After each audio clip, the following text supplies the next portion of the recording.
Hello, and welcome to F1 Talk, your weekly dose of all the gossip, drama, and intrigue from the world of Formula One. I'm Lester Scott, and let me tell you, this week's paddock whispers are nothing short of explosive. Yeah, Lester. Explosive is the right word.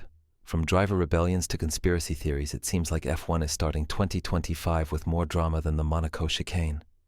Too right, Fritz.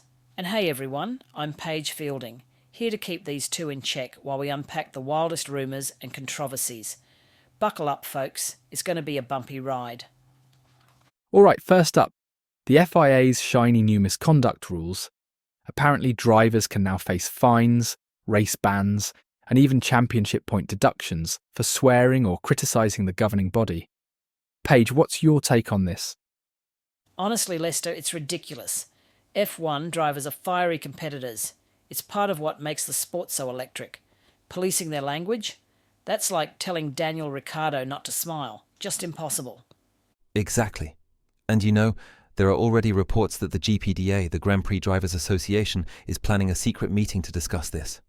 Some drivers are even considering boycotting official press conferences. I mean, can you imagine? No drivers at the microphones after a race. That would be a PR disaster for the FIA. And let's not ignore the conspiracy theories swirling around this. Some insiders are suggesting this is a calculated move to sanitize the sport for new markets. Others think it's a power play to silence outspoken drivers. Paige, what's your bet? Honestly, I reckon it's a bit of both. The fact that these rules were pushed through via an e-vote and not a proper F1 commission meeting, that's dodgy at best. Fans love the unfiltered personalities of drivers. It's part of what makes F1 so relatable. This could backfire spectacularly. Now let's talk about the rumour that's got the entire paddock buzzing. Max Verstappen to Aston Martin in 2026. Fritz, $200 million per year and an equity stake in the team. Is Lawrence Stroll out of his mind, or is this a stroke of genius? Both, Lester. Lawrence Stroll never does things halfway, and if this deal happens, it would be the biggest contract in F1 history. But the real question is, why would Verstappen even consider leaving Red Bull? Well, there's a bit of smoke there, right? Jos Verstappen, Max's dad, has apparently been spotted in some fiery discussions with Red Bull management. Word is, he's not happy with how things are going, something about a toxic atmosphere. Ah, the classic Verstappen family drama. But let's not forget, Aston Martin would need to guarantee Max a championship-winning car. Do we really think they can leapfrog Red Bull, Mercedes and Ferrari? Yeah, that's the $1 million, or should I say $200 million question. But with Fernando Alonso potentially leaving Aston Martin, there's a seat opening up.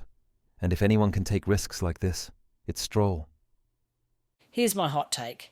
If Max does jump ship, it could completely shake up the F1 pecking order. But if Aston Martin can't deliver, it might just be the most expensive mistake in F1 history. Speaking of drama, let's shift gears to Lewis Hamilton's new chapter at Ferrari. Paige, the honeymoon period might already be over. What's going on? Ferrari and drama. Name a more iconic duo. Sources in Maranello were saying Lewis isn't exactly thrilled with how the team operates.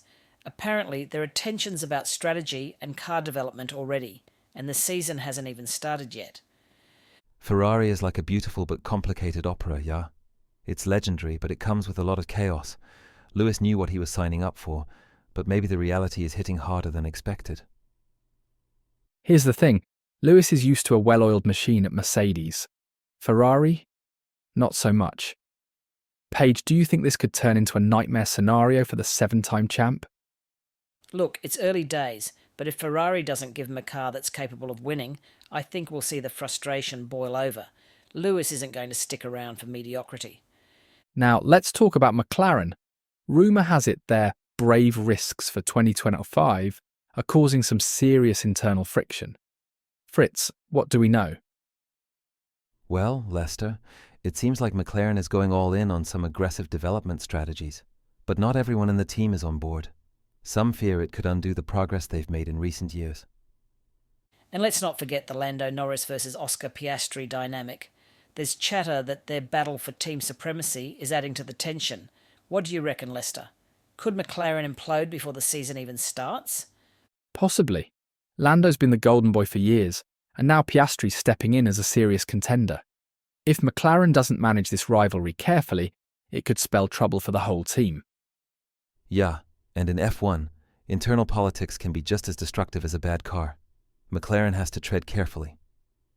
All right, team, we've covered driver rebellions, Verstappen's potential move, Hamilton's Ferrari frustrations, and McLaren's growing pains. Fritz, Lester, final thoughts before we wrap up? Well, Paige, if the start of 2025 is this dramatic, I can only imagine what the actual season will bring. The FIA needs to tread carefully with these new rules, or they risk alienating the drivers and the fans. Agreed, Fritz. And as for Verstappen and Hamilton, their stories could define this season and beyond. F1 is as much about the politics and personalities as it is about the racing, and we're here for all of it. Couldn't have said it better myself. All right, listeners, that's all the time we have for today's F1 talk. Don't forget to like, subscribe, and hit that notification bell so you never miss an episode. And hey, drop us a comment. What's your take on Verstappen's rumoured move or the FIA's new rules? We'd love to hear from you. Yeah, and stay tuned. This season is going to be one to remember. See you next time. Thanks for tuning in, everyone. Until next time, this is F1 Talk. Stay fast, stay curious.